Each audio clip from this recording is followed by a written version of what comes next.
Hello and welcome to another mom to mom interview with my friend Natasha, who I met in another big family moms group who just homeschooling moms, talk with other homeschooling moms. And tonight she has made time in her schedule as a mom of 6 kids, ages 12 all the way down to 7 months. She's already heads up. There may be children interruptions, which is totally fine. Tonight, she's going to share with us a little bit from her heart and life, her own unique family makeup, and kind of some of the tips and tricks that help her just walk out this big family life, overcoming struggles, doing it by God's grace. So thank you, Natasha, again for meeting with me. We've had some hiccups scheduling, but we finally figured it out with our mom schedules. And I'm just really grateful that you took time out of your life to just volunteer to do this, to be a blessing to other big family moms, which is so valuable because sometimes it's really hard for us to connect. Like we're kind of all over the place, but we don't live in one big place. So thank you for doing this. I'm so grateful to you. So why don't we start by you just telling us a little bit about yourself, like where you live, kind of your family makeup right now, a little bit about, you and your family, and then we'll just dive into some questions. Okay, so my name is Natasha. We live in California. I grew up here, kind of around Sonoma and Lake counties, and now we live in Napa County. And yeah, my husband and I own a business here in town, and we have 6 children from 12 all the way down to 7 months. So yeah, that's kind of who we are. And you were sharing with me a little bit that you're like these are not like you had an interesting background. Your husband already had 3 children, so you're walking a different road than having necessarily birthed all the children. But these are your 6 children. You want to share with us a little bit about that story? So I met my husband when way back when I was younger, when I was 14, and we had always kind of been friends. It was a very small town, so we all knew each other. Later on, we weren't talking, and he had married somebody else, had 3 children. It didn't work out. She left and was completely out of the picture.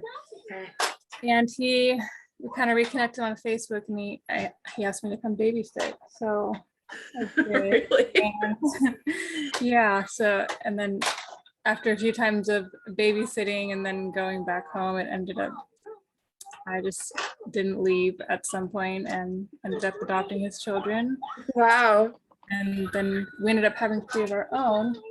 Okay, they're just playing. Okay. Yeah, so we have 6 now. That's great. And your youngest is 7 months. Is that the little one I'm hearing kind of on the floor right now? Yes. There you go. And you got your tree up and everything. That's awesome.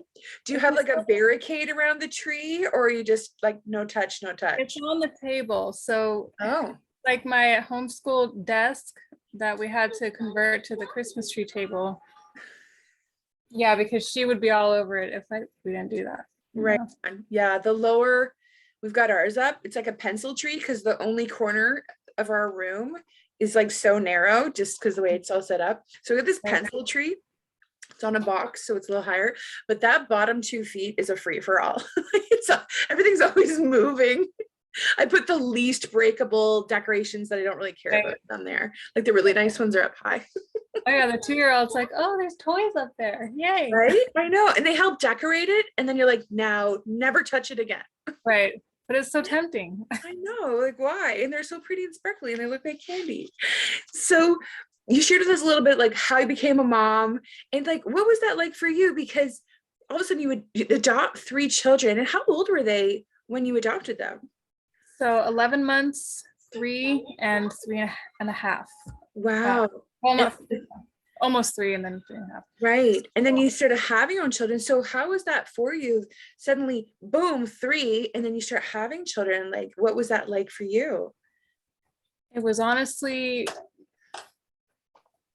what God had basically told me to do. So there was a point in my life where I was kind of told that I wouldn't really be able to have kids. Really?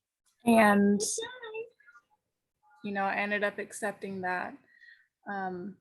Moved on with my life. I had this whole plan. I was going to move to Vermont with, this person. And when I started babysitting to make some extra money, for my now husband, I saw these little beautiful children and this single dad who, they needed somebody, and I just felt God telling me to stay with them. Wow. That's Wow. yeah. It was almost like I stayed for them and then ended up falling in love with my husband after I fell in love with them. Wow. That's so God to like And then that way. afterwards I ended up having 3 of my own. So it was kind of like God said, here's children because you were told you couldn't have any. And now you're a mom, so you can just have more, I guess. I don't know. Were you like so shocked because you were told it medically impossible? It was very unlikely. Okay. Mhm. And how far along were you when you first found out? Because were you even expecting the possibility of pregnancy? No, I wasn't. I was probably about 3-4 months when I Right. found out. Yeah. I started recently binge watching this YouTube channel of I didn't know I was pregnant.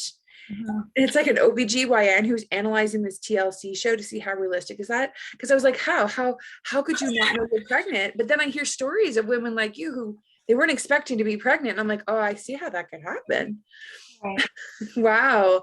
My first pregnancy, I had really no symptoms. It didn't start showing for quite a while. Okay. I felt great, I didn't feel Hi, sweetie. pregnant for quite a while. Well, you look fantastic. I'm just gonna say, for having just 3 of your own and taking care of 3 more, you're looking great, hon. Well, whatever you're doing, work it. Yeah, keep me The busy kids and active. Yeah, absolutely. So, what kind of challenges did you experience in your earlier years as a mom with your unique family makeup? The main challenges I experienced as a mom were setting boundaries and consistencies, and because the situation that I came into was very unusual. Before I came into the picture, there was no bedtimes, there was no set meal schedules, it was kind of just chaos. Okay. And so that was the main struggles that I had was, bringing peace to the chaos and consistency and, setting boundaries and teaching them things that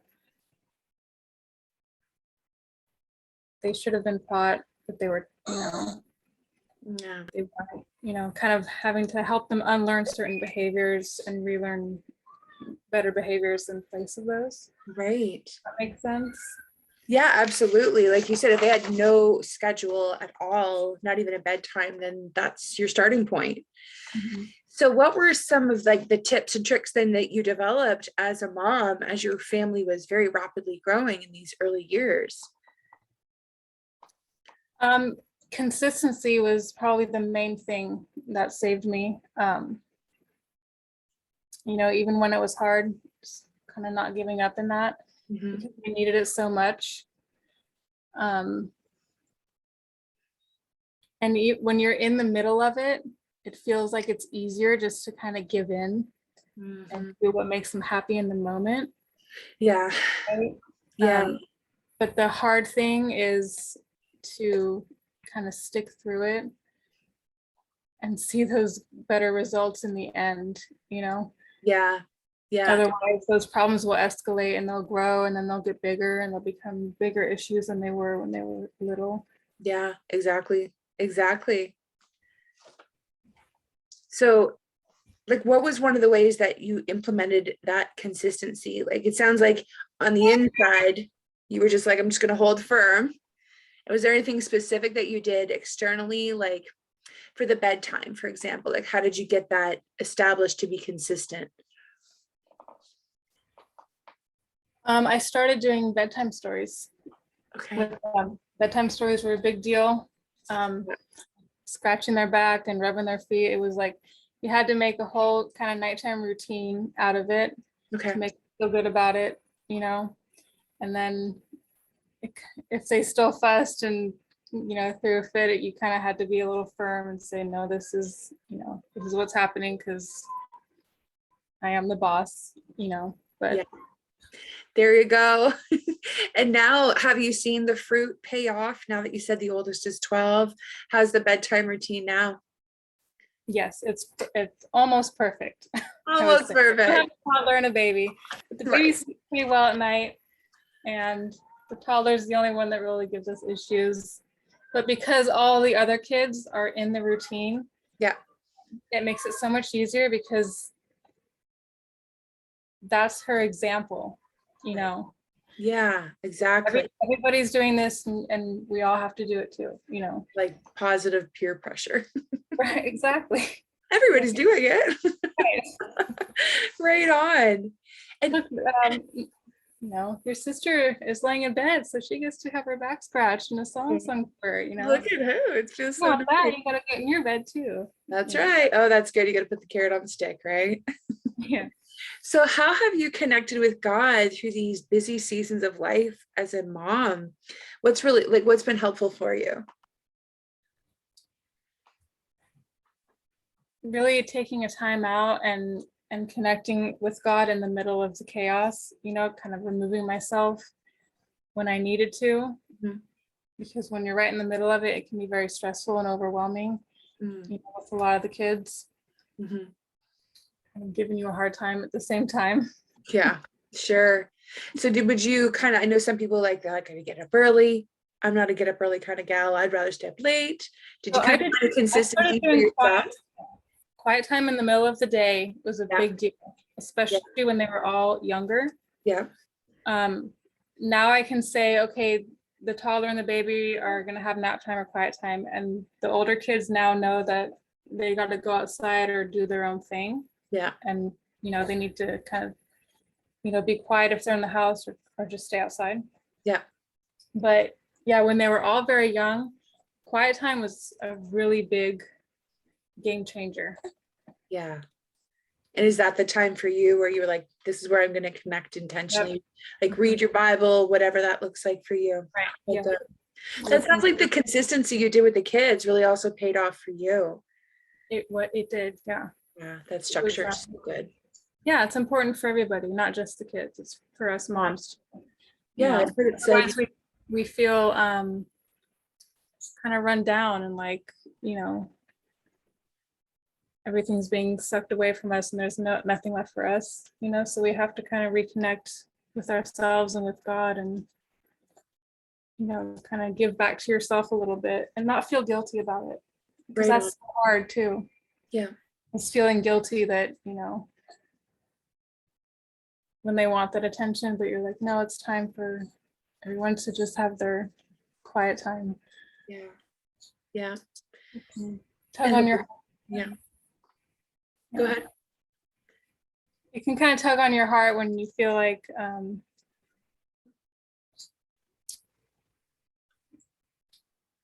you want something for yourself. Yeah. And the kids are right there and you're like, kids right there and they want it, and those two things kind of clash, but you have to yeah, it's like putting on your own face mask first, right? You're like, I gotta take care of me so I can take care of you. That's another thing I do is in the morning I get up and I take my shower and I put on my face and I do my hair, and it's not because it's more of a self-care thing for me than anything. Okay, that's good. It's not that I wouldn't feel comfortable going out into the world without being dressed up, or I could walk out in pajamas and go to the store, but I wouldn't feel like I've taken the time in the day to take care of myself. Okay.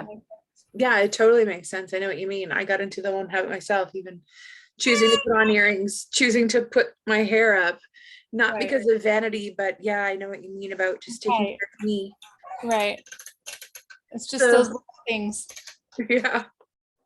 So you're saying your family homeschools. What works well to make homeschooling work in your family? Like, what are some of your favorite hacks and systems that just makes it work in a big family for you? So I like to have the group subjects and then let them go to their own little independent thing for a little bit and then bring them back for another group subject. Okay. So that way, it's not too long of everybody being in the group together and not too long of them feeling like they're alone. Okay. So like what would be a group subject you did like today, for example? Oh, in the morning, we do like the Bible and the scripture. We do nature or social studies. Mhm. And then they'll go off and they'll do the math and language arts by themselves, and I'll help them individually. Yeah. And then we'll come back and like right now we've started a Christmas unit. I'll usually do a fun little unit. So at lunchtime, I'll read the lesson for the Christmas unit. Oh no.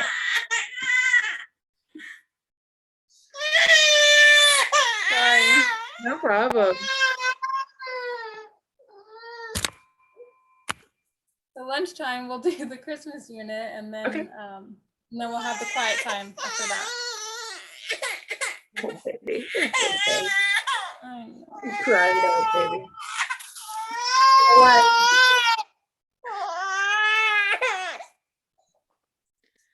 I can guess what's happening below screen right now. By the sudden quiet, I'm like, I think I know what's going on. Right. Very discreet. No one would even know. Oh, I'm a professional at it now. That's right. She's like, I can do this with my eyes shut in the night. Right on. So you're saying you're doing a Christmas unit right now, which is great timing. Yeah. Good. Mm-hmm. And now, do you do any work yourself outside of the home or from home? You're saying your husband and you run the body shop business. So are you an auto repair, pardon me. So are you involved in that, or is that something he does and you just run the I'm home? involved in the legal stuff and Okay. part of paying the bills and things like that, but he pretty much manages it by himself. And if Okay. he needs help with any of it, I do step in and help, but for the most part, he's got it. He's got it. That's awesome. Yeah. That's awesome. So real quick, if you could go back to when you were like a new mom and give yourself some words of advice, some encouragement, what would you say? It's gonna be okay. Just relax a little bit. The kids are gonna be okay. Yeah. They'll turn out okay. You'll be fine. Yeah, it's good advice because now you know, right? Looking back, Mhm. be a little harder looking forward. I was much more high strung back then because I was very concerned, and it was a lot of responsibility all of a sudden. Yeah, because what really happened was like suddenly having triplets, like boom. Right, and just keeping them alive and fed and clean can be hectic, but kind of just going back and saying it's going to be okay. If their teeth don't get brushed this one time, or if they don't have a nap right then, or you know what I mean. Yeah. Yeah, give yourself some grace. Right. Yeah, Right on. Well, that is awesome. I'd love to keep these kind of short and sweet for you, and also for other moms who are tuning in. This doesn't have to be long for us to feel encouraged and to draw some specific tips. So thank you so much, Natasha, for sharing from your big family life. If anyone wanted to get in touch with you at all, like either locally or just to say thank you for your time, what would be a good way for them to do that? you can find me on Facebook. I'm not, I don't have much of a social media presence, but I do have a Facebook. Right So on. I'll be sure to link Natasha's profile name in this. So if you want to thank her or ask her any other specific mom questions, then, she'll fit it in her life. She wants to. It's totally up to her. And I just want to say thank you again, and God bless you and your family in California as you're just trusting God and raising up your children for his glory. Thank you again for your time, and blessings on your little one. Thank you. I'm glad we got to meet. Yeah, absolutely. And we'll connect as well online in the Big Family Moms group that I run. So that'll be linked as well in today's video if you want to hop in there and see what that Big Family Moms community is all about. And so thank you again, Natasha. God bless you and your little one. Good night, sweetie. God bless you. Happy holidays. Take care. You too. Bye-bye. Bye.